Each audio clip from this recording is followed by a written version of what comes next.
In today's video, I'm going to teach you how to fix the issue when you see the message that reads, "We have sent the code to the Telegram app on your other device."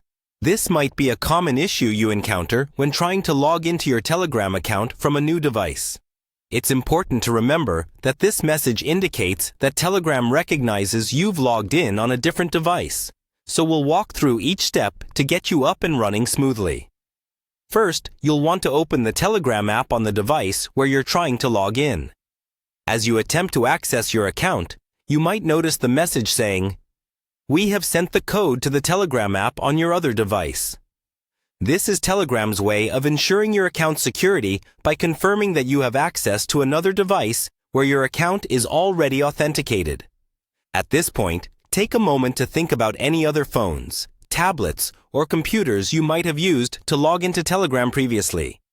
This is crucial because the login code you need will be sent to one of those devices. Essentially, Telegram aims to verify your identity by utilizing your access to these other logged-in devices.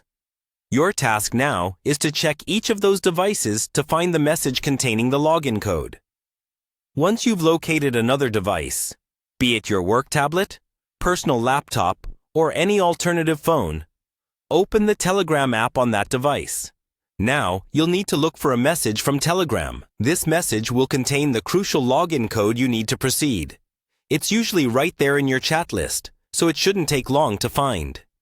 When you've got the code in hand, return to the device where you're trying to log in and enter that code.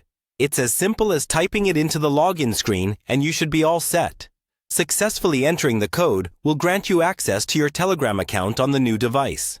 By following these steps, you help ensure that your Telegram account remains secure while allowing you the flexibility to access it across multiple devices.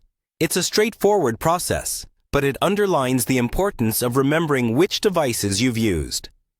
Also, as a helpful tip, if you frequently encounter this situation, consider setting up two-factor authentication in your Telegram settings for an added layer of security, which will require a password along with the code.